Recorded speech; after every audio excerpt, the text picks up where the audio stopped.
Right, guys, we've got another guest. We've got to interview William Nelson. William's 29 from Bootle, Liverpool. Just got to discuss his mental health and his experiences with it, his journey from being an Afghan on tour, and then suffering with PTSD, anxiety, depression. It's led him down a bit of a dark path with drink and drugs, and basically it's a success story. So we've got to speak to him and hopefully reach out to a few other people who can relate to what he's been through and what he's going through and how he's got to where he is now. So how's it going, William?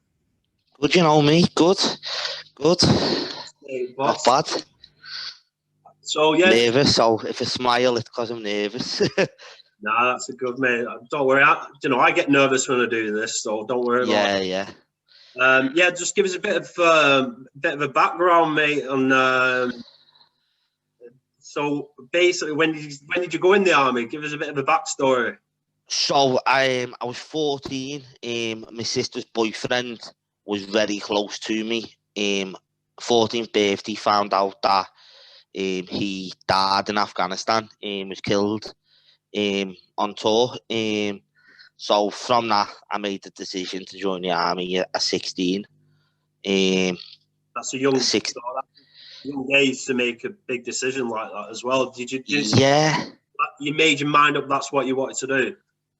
Yeah, just I could see my life. But I weren't very good in school or nothing, so didn't really have anything to look forward to. And I just thought, if he's done it, he enjoyed it, so why can't I? It's a career, isn't it? You know. Yeah. So that's what I was hoping for. Yeah. So tell us, like, what happened then when you signed up to go in the army. You know, was it as you expected? No, it weren't. It was. So I was very small, little, very immature. I joined the 16.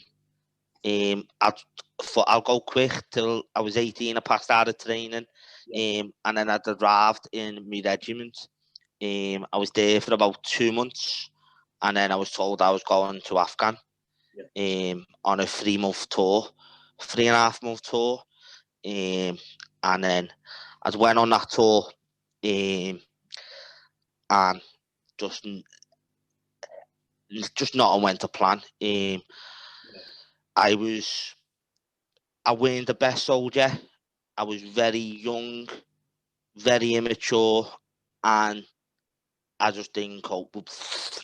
I didn't cope with being in Afghan at that age. I was just personally found I was too young, and it's just like being put into the lion's den. You know, there's a lot of people older than you, more experienced, and sort of ready to go abroad. Yeah. I suppose you weren't mentally ready. Yeah, I joined the army not thinking I was gonna go Afghan till probably I was about 20, 21. So I'd went at 18, and I just weren't ready mentally, physically, my body. Because I was so small, my body weren't like all them that have. So I was carrying like probably 90 pounds, and I just couldn't cope. I just found it really difficult. For on that tour, I didn't fire no rounds or nothing. It was more like IEDs, more seeing the locals getting out, like the locals, like villages getting bombed and stuff, and we had a lot of kids and stuff, so like seeing kids and that blowing up. So do you think your colleagues around you noticed that you weren't ready? Yeah, definitely. Like there was certain people that looked after me in Afghan. My best mate, Mick, he was my corporal. He looked after me. And my sergeant looked after me. My platoon commander, he was the one in charge of us.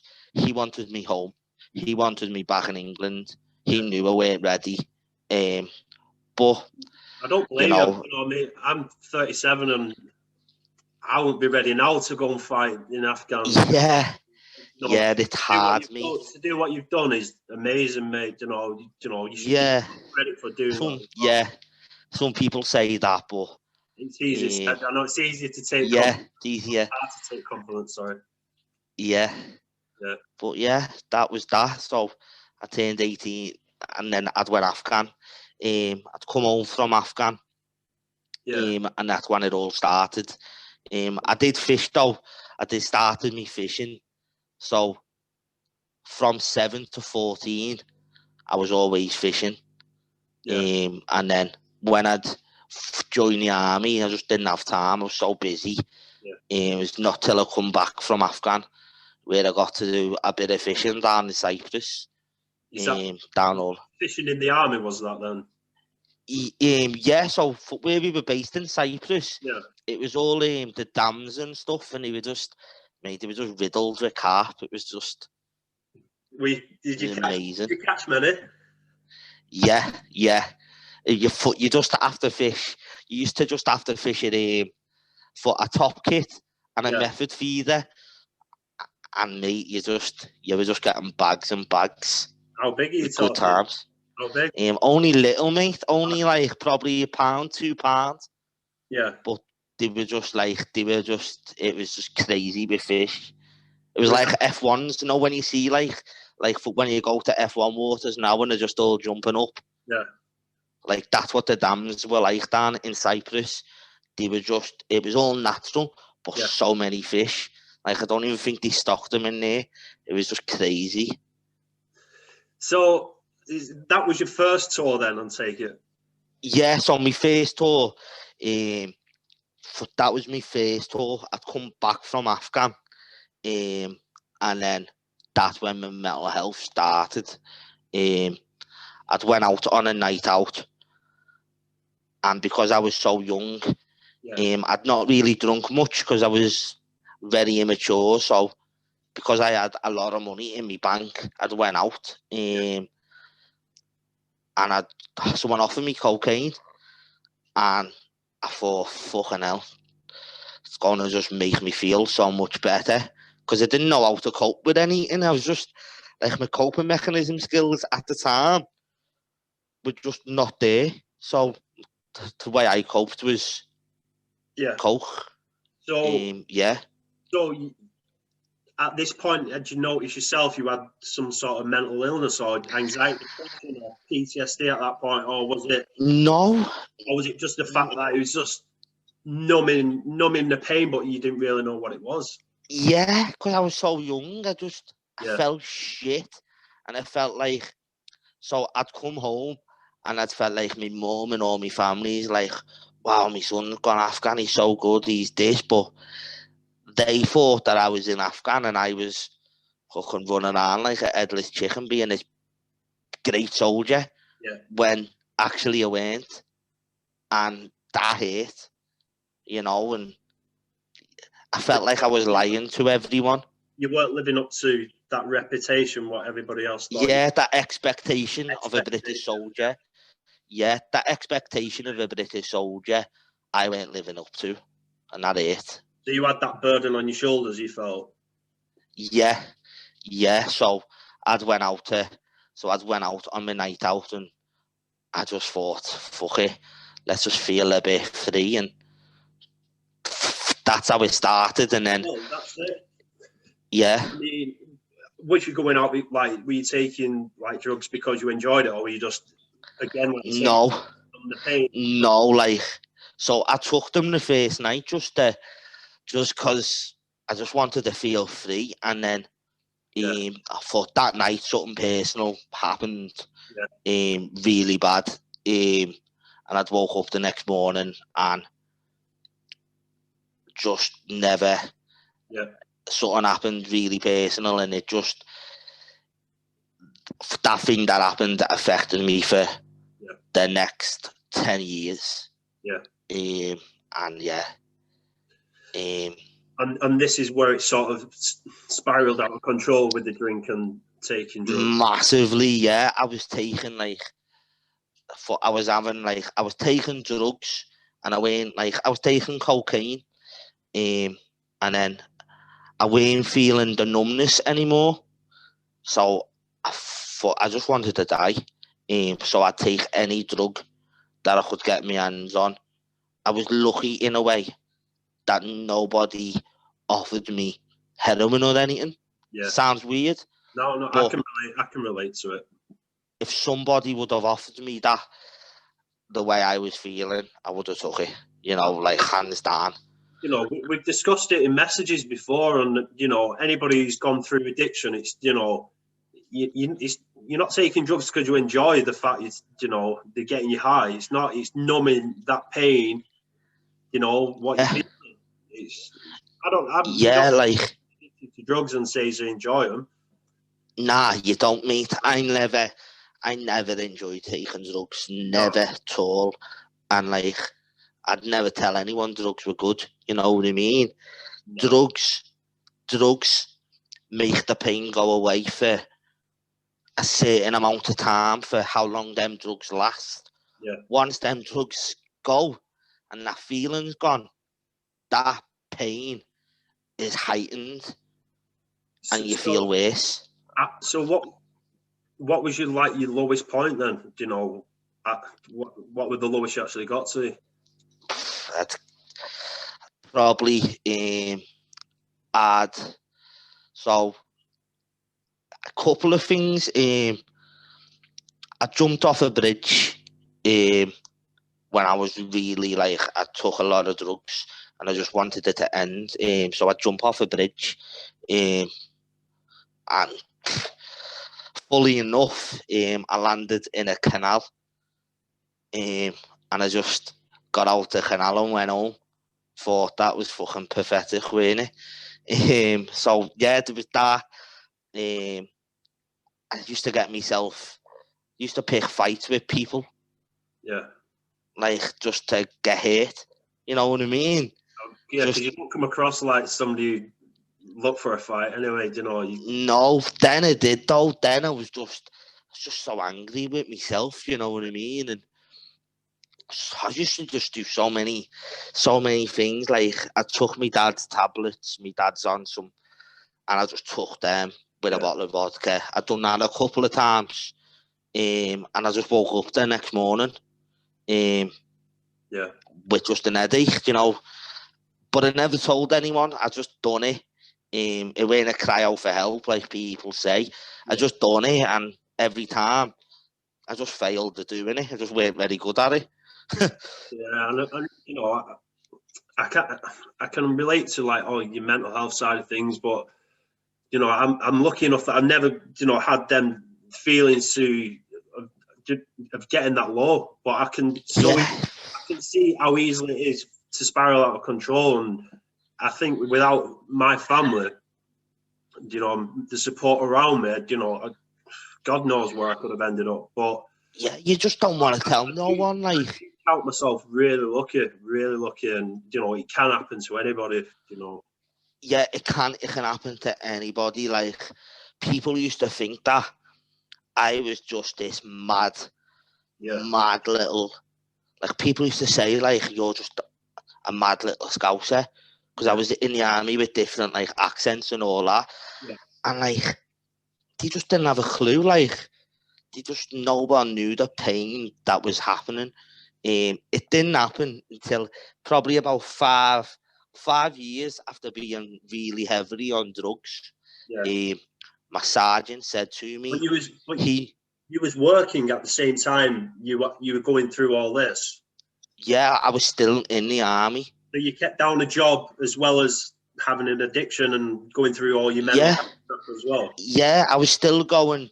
Yeah, I was still doing everything. Like, I don't think people realise what it takes for somebody to be able to do that and maintain. Had it for so long.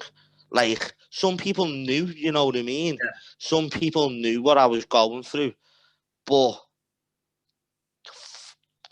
because helping me would have made me lose my job. Yeah.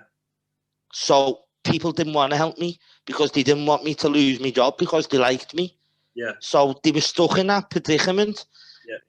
It was not till about 5 years afterwards. I was just going to say, so what was the turning point? The turning point was So there's a thing in the army called company like novices, like novice boxing.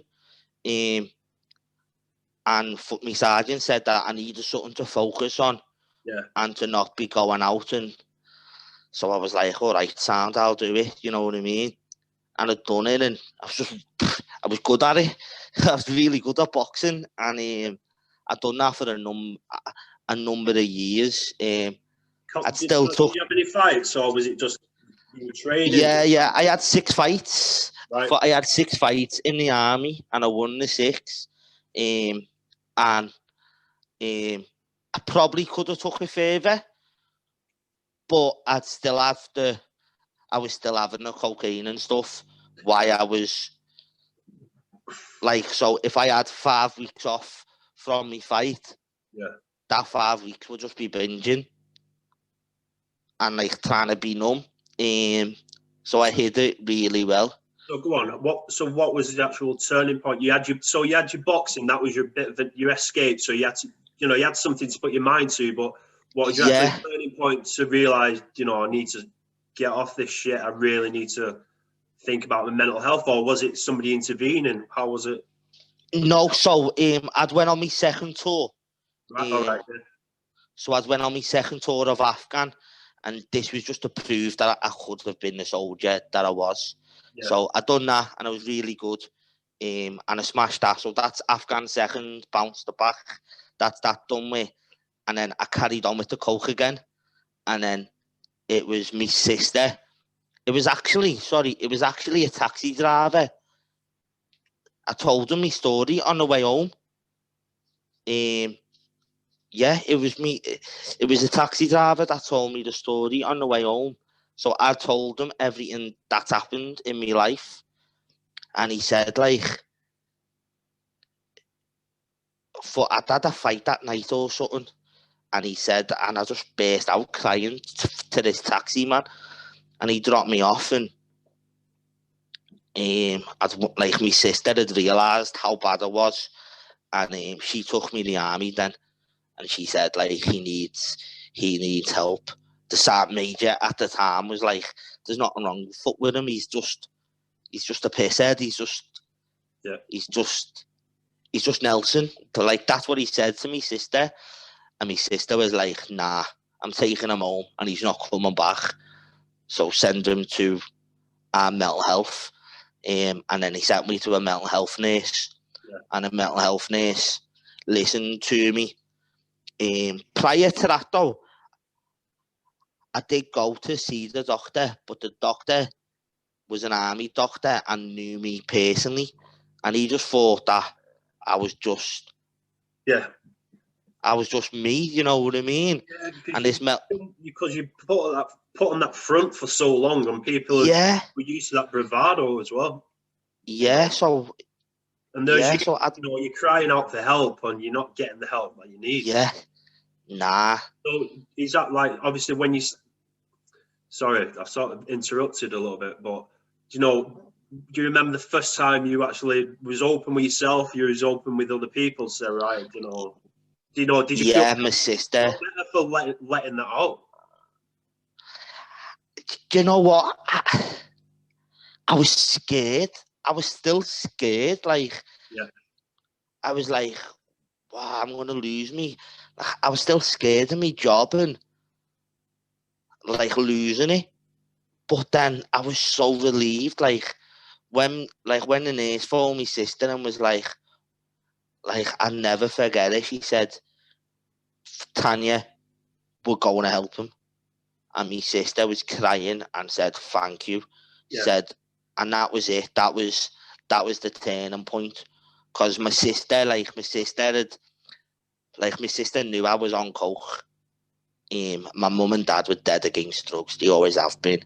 Yeah. And my sister lied for me for so many years to protect me. Yeah. And she always tried to get me the help. And she just never gave in. And you know what? If my sister never gave in, I wouldn't have met my girlfriend, who then took on the job to support me for a couple of years.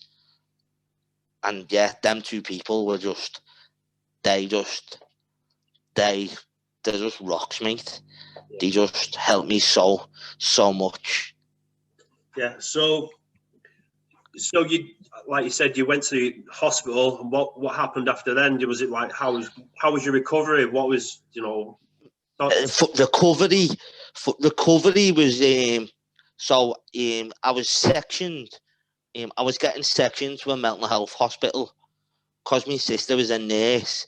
Yeah. She refused that and got me sectioned into her care. Yeah. But while I was in her care, I had to go and see my nurse, and I weren't allowed to go anywhere. I had to go and see my nurse every 2 days for like probably about 6 months.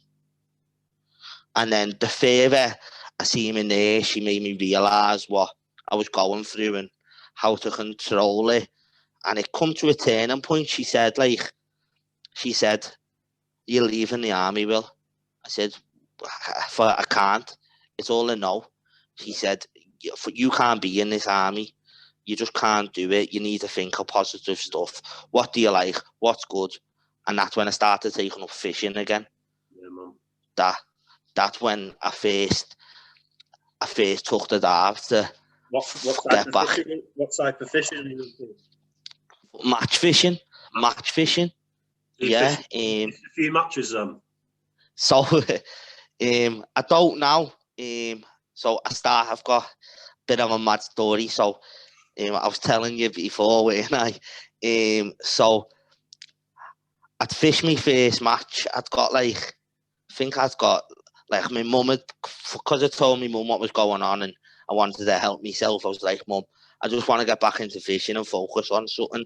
She went, "All right, son." So my mum bought me £4,000 worth of fishing stuff. And I thought, I'm just going to fish a match down my local, which was Rosemary Wood. And it was like a Wednesday match with just a load of local lads. And so I started this match. I was on peg 7. And there was a guy, I won't mention his name because he sponsored and all that. But he had this gear, mate. And it was like a spaceship. And because I'd not seen it for so many long, I just remember sitting on a box and a pole. This guy had all this gear, and I just got, and I'd always I'd learned the pellet waggler for a while before I'd fished. So I was on peg 7, he was on peg 15. He was fishing like, it must have been 20 meters a pole. Like, his back must have been killing him. It was that long. He was fishing the same distance as I was with a pellet waggler. So I'm fishing, and he's like, and I'm watching him, and I'm trying to learn off. I'm thinking, he's fucking good, him. You know what I mean? So I'd got off my box to feed me margins.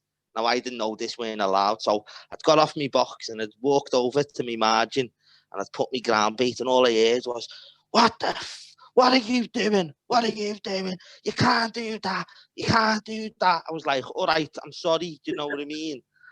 I'm sorry. I won't fish there. That's it. So I'd battered this guy. My first ever match, I'd battered him. I'd had £130 and he'd had £110, something like that. And at the end of the match, mate, there was just murder. He was like, he cheated. I was like, and the owner was like, it's just a friendly knock-up. It's his first match. You can't stand up. You got these rules. And I was like, wow. Like, I was just like, wow. Is this what match fishing is? It was just, and I just, in the limelight, ruined, mate. Yeah, it was just, yeah, like, I was just happy I'd won a match. Right, I was getting called a cheat and everything. Guilty. You know what I mean?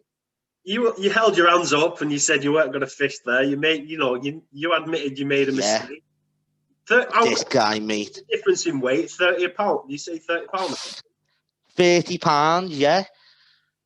And I was just like, I was just watching him, and I was like, but I was more shocked that I'd beat him. You know what I mean?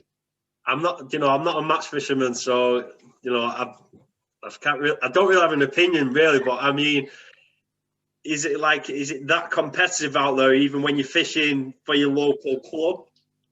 Do you know what? No, I fished a few opens and that. Right, all right. Like I've fished a few since then. So yeah, I mean, people, you're stepping up again there, aren't you? So people are taking it serious, and some, these people's livelihoods, Yeah, yeah. I think when you've got like people like that put so much effort in, Of course, mate. I could probably see why they probably like it's their job. You know what I mean? Where to most people it's just a hobby, just fishing and matches, just getting that competitive, and yeah. Well, you come away with a good story anyway, mate. Yeah, it was just, and then I've only fished a few matches locally, and how often do you get out now then? I probably get out about 3 times a month, and I just haven't got time to. And you find that's good for your mental health, your mental well-being? Yeah, mate. You just, when you're on that bank, like, you just don't think about anything. Like, you look around you, and everyone's happy, you know what I mean? Like, you see kids holding fish and going, Dad, look what I've got. And you're like, you know what? That's good. Yeah. That's what life's about. Where I spent most of my life just going out, man, and make myself feel numb. Yeah, well, I mean, you've got kids now, you were saying as well. So do you take them fishing as well? No, so I don't actually take them fishing. I took my little girl a couple of months ago down to Lingmere. Yeah. Because I only live around the corner from Lingmere. So so for Amber Rose, my little girl, she's 2. Since she was a week old, I've took her to Lingmere. Probably about once a week, just to walk around, like stay open, sure, let us walk around. And my little girl just loves it. Like, she just watches all the fish and touches the maggots, and she just loves it, mate. It's just, and it just makes you.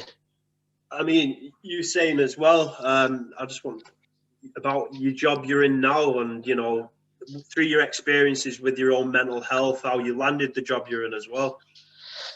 Yeah, so I decided after about 2 years not working, I thought, I've just had a little girl, I needed funds, but I needed a job, and I didn't just want a job that I didn't enjoy, so decided to do social work, and the job I'm in now is support worker for kids in care. These kids have they've had a hard life, you know what I mean? But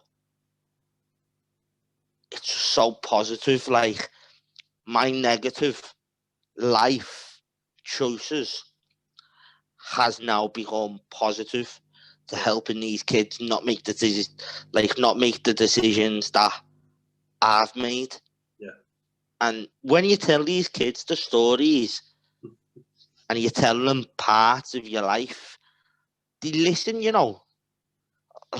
do listen, and when you realize that you've helped a kid come from going out and getting himself into trouble and to not going out and listening to you, mate, it's so rewarding. The best job for anyone to have that got mental health issues. Yeah, and I mean, it's using your personal experiences to help others, mate. Nice one. Yeah, it's being positive. I've noticed, if I'm positive, my life's positive. Yeah. And the people that I'm surrounding myself around and making their life positive by being by being positive. It's just, it's nice to talk to you, mate. You've got a good air about you, you come across like a positive person. No, thanks. No, I am. I never was, but it's nice to speak to someone who's, going through shit as well, or been through shit. Yeah. It's easy to talk to somebody, isn't it, when you've had your own personal experience with stuff. Yeah, it helps. Helps so much. Yeah. What's that fella? For you had on first. What's his name? Craig,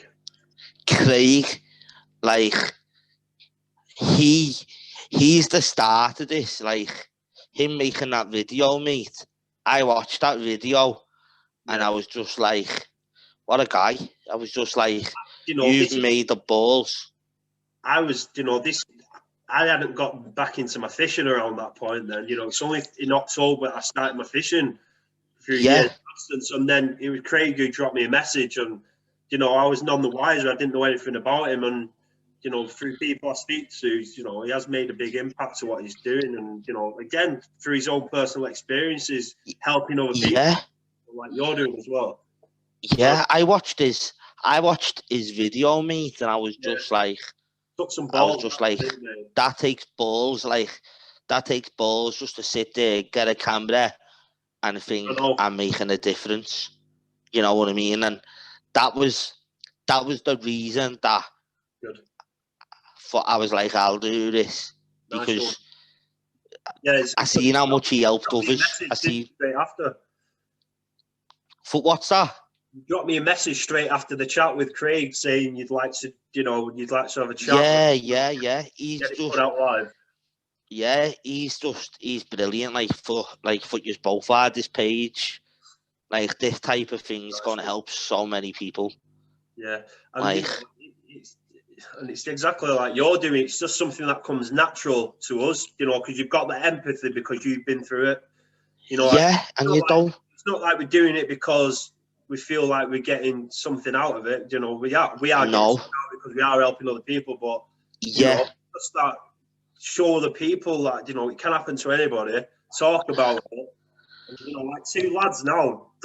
It's not. You never just think like how I think about it. How I think about it is probably if I would have seen this video, like Craig and you speaking 10 years ago. Yeah. You know what I mean? And I just picked up on it and I thought, I'll just have a watch. Then I probably could have made that decision to say, help me, please. Yeah. So maybe someone's listened to one of the videos in the past or even this one and they send a message to someone and like, I need help. You know what I mean? Then it's all worth it, isn't it? You never know who's going to listen to this. No. People have reached out from the other videos I've done. So yeah, I'm sure people have been messaging you or messaging me and coming forward and, thanking you, especially for what you've done on speaking out now. It's, like, I would literally, like, I would not wish mental health on anybody. Like, I know. I just wouldn't wish it on anyone. Like, and like, there's so many people out there that are just like, oh, you got mental health, you're just jumping on a bandwagon. Mate, fucking leg it. You know what I mean? Leg it. Because they're the people that people don't need with mental health, because they need people to understand that everyone is going through something bad. And you know what? Sometimes someone just needs a hug. You know what I mean? They do, mate. Someone just needs a hug and just to say, like, let me take that 10 kilo foot off your shoulders and just make you feel a bit lighter. It helps, mate. Yeah, nah. Mate. Honestly, it's been a pleasure meeting you. No, been good. We'll have to get out soon. We'll have to do that social. Once all this is over, somebody has mentioned we will get out there and sort out a bit of an event and, get a few of the lads, get a few of the group together. Lads or girls, you know what I mean? Like, we'll sort something out and we'll get together. We'll have a good catch up and, we'll sort out some type of match. Just make sure you're not feeding down the margins, mate. Yeah, defo, don't do that.